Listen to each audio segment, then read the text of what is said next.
Folks, this is Book Talk with Corbin, and I'm your host, and we have with us a returning guest, Brigitte Gabriel. As most of you know, most of my longtime listeners know, she's a national security analyst, New York Times bestselling author, and chairman of ActForAmerica.org. And her latest book is Rise, and it's a bestseller already.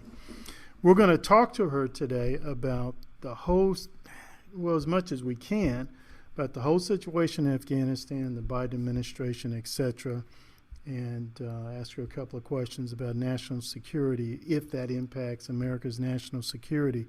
But before we do that, I wanted to read from her book, Because They Hate. This was published back in 2006.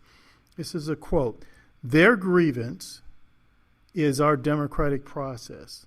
Islamic religious authorities and terrorist leaders repeatedly state they will destroy the United States and Western civilization. Unless we take them at their word and defend ourselves, they will succeed." Sister Gabriel, do you believe those words apply to what has recently happened in Afghanistan as far as the takeover of that country by the Taliban and the rather unceremonious withdrawal of the United States Armed Forces? You mean the total failure and the botched operation of our withdrawal out of enemy land, Afghanistan, where after 20 years of blood, sweat, our tax dollars, the precious lives that were lost of our soldiers and service members who died, the grievance of families who mourned their death, that our government left still underestimating our enemy, not understanding our enemy, and not taking our enemy at their word. The Taliban have not changed their stripes. They are still doing what they did 20 years ago. They are killing people. We just saw a few days ago where they took our helicopters and they were doing public hanging, using our helicopters to hang informant and fly over towns with them to show what they do to their, what they consider traitors. They killed a comedian yesterday just because they do not believe in music or fun or entertainment. They are killing women. So the Taliban that we're looking at today, the terrorist state that has officially become not just a terrorist organization, but a terrorist state, they have not changed their tunes. We just have become more ignorant, more ill-informed, more politically correct, more political in general, and we are putting our insider politics in America between left and right before protecting the country. Now, what you just said there about we're putting, this whole political correctness, woke stuff before national interest. Is this something that's recently happened, or has it been developing over the past few years? It has been developing over the last 20 years. If you look back, Corbin, when you think of September 11th, on that day in 2001, the whole nation was united. We all were one. Americans could not help themselves but fly their flags on anywhere they can stick a flag on the front of their car, on the windows of their car, in front of their homes, wearing American flag outfits. I had an American flag jacket that I wore everywhere in the wintertime, and people would stop me and ask me, "Where did you buy this jacket?" We were united as one. Who can forget the image of our elected officials, members of Congress, Democrats and Republicans, standing on the steps of the Capitol Hill, singing "God Bless America." On that day, there was no politics. There was no religion. There was no skin color. There was no backgrounds. We were all united as one. Out of many, we were one. That was what America was all about. Unfortunately, couple years, it didn't take really that much. By 2003, 2004, all of a sudden the national security issue all of a sudden became a Republican issue, not a Democratic issue.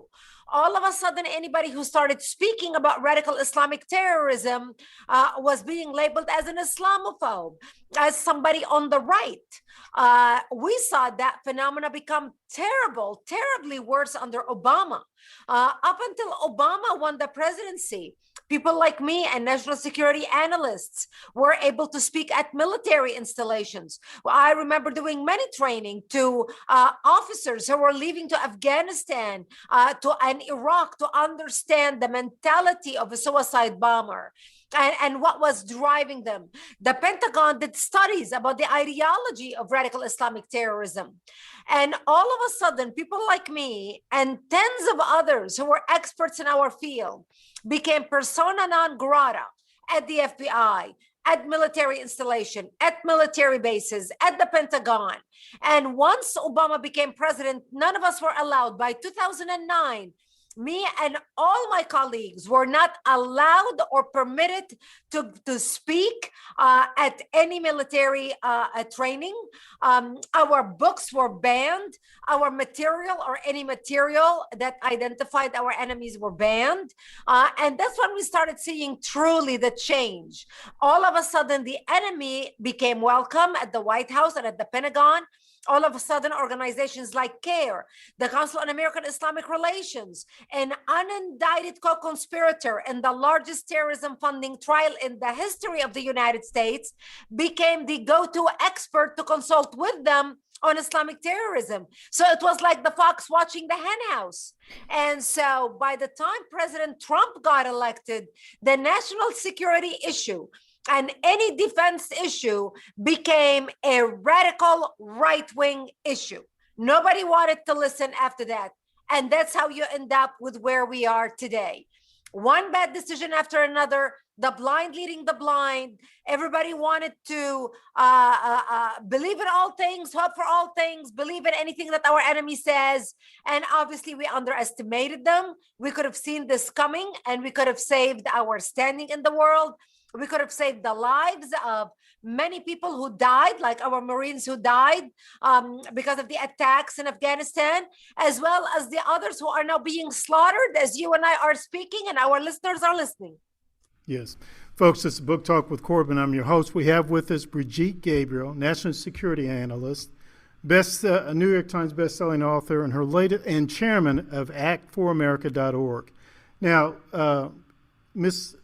Gabriel, we can get your book there at ActForAmerica.org. Is that correct? Correct. People can go to our website, actforamerica.org, and get the book for a tax-deductible donation. Not only you'll be able to help the cause, but you'll get a tax-deductible donation, much better than getting it through Amazon or anywhere else. And we want people to go to our website, actforamerica.org. I started the organization, Corbin, because I wanted to empower people who loved America as much as I do, who feel so blessed by all the wonderful things this country has to offer. Look, we're not perfect. We have our own problems. Just like a human, nobody is perfect. As long as we are a part of this world, we are not perfect. But you know what? Last time I checked, America was still better than many other places across the world where you can live. People flock to America for a reason. So I started Act for America for people who want to be more informed about what's happening in the country and how they can make a difference. So I encourage people to go to actforamerica.org, sign up to get our action alerts and our emails. They're free. It doesn't cost you anything. We want to be able to reach you when there's an important bill coming down for a vote, whether in your state or on the federal level, so you can make your voice heard. One last question here, and it may sound a little silly, but not only are we seeing, as you put out, Afghanis being murdered, and possibility of some Americans being left behind, and talk about a substantial amount of U.S. military hardware being left behind, now controlled by the Taliban. Do you believe, given your expertise, do you believe that this new Taliban state poses any sort of significant threat to the country's national security? What a great question. Absolutely, they do. And here is why. We started hearing a lot of chatter, jihadi chatter, new jihadists setting up new social media sites, new social media accounts, talking about how they want to celebrate this victory of jihad and how they all want to go to Afghanistan to become a part of this great Islamic revolution where they want to export their ideology and their jihad worldwide. So they believe that Allah has blessed the faithful because of their faithfulness. And they believe that since they believe that America is a great Satan, they believe America must be destroyed at all costs. We know that the Taliban are committed to our destruction. We know that they opened up the prison doors and released all Al-Qaeda, lethal, terrible Al-Qaeda and ISIS members who were locked up in prison in Kabul. They released them all. And we believe, and actually they named their state the Islamic Emirate of Afghanistan, which is the name of the Taliban government 20 years ago, the same Talibans that we went and defeated back in 2001. So, they did not change their stripes. I believe that Afghanistan will become the new epicenter of jihad, where jihadists are going to be able to plot terrorist attacks against America and Western interests, not just in the United States, but our interests across the globe and our people. And they'll be able to do it unchecked because we will have no way of gathering intelligence. We have no human informants on the ground anymore. And we cannot get any new ones because the Afghanis have no reason to trust us. After all, we betrayed them. We threw them under the bus. And at this point, no one is going to trust America to work with America. There's no financial interest in it. There's no interest whatsoever. So we will not be able to know and get heads up on terrorist plots they may be plotting to foil them before they happen, or at least warn our people. So the threat is real. The threat is greater than when we started back in the year 2000 or 1999. We are in a much graver danger today than we were 20 years ago. This is Brigitte Gabriel, national security analyst, best-selling New York Times best-selling author, chairman of actforamerica.org. This is my last question. Let's pretend you have 3 minutes with President Biden and his senior advisors. What would you say to him about Afghanistan? What he must do or must not do? I mean, what would you say? You get 3 minutes.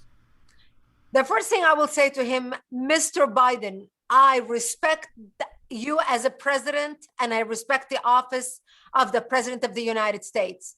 Please resign. We need someone who has all his marbles and is sharp enough and energetic enough to be able to work and make the right decisions for our country.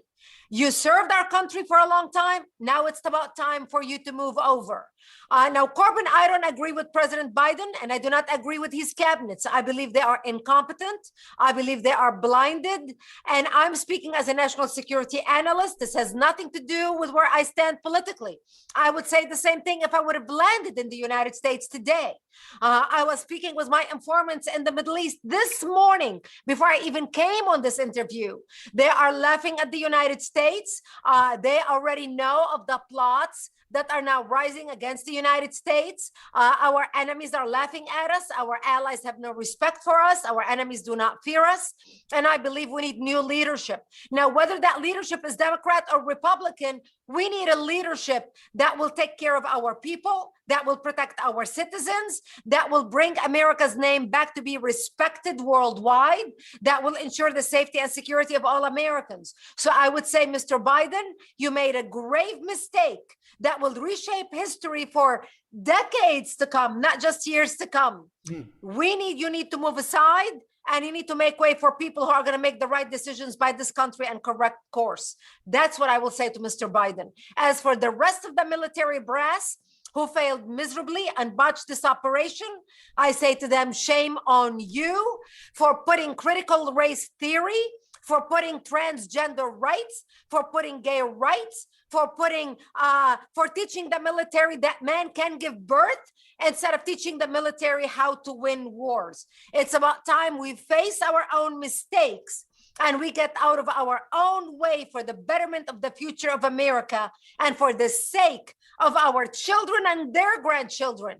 It may not happen in our lifetime, where America can get back to be the superpower of the world, respected worldwide, but for the sake of our children and grandchildren, so they may grow up in a country that gives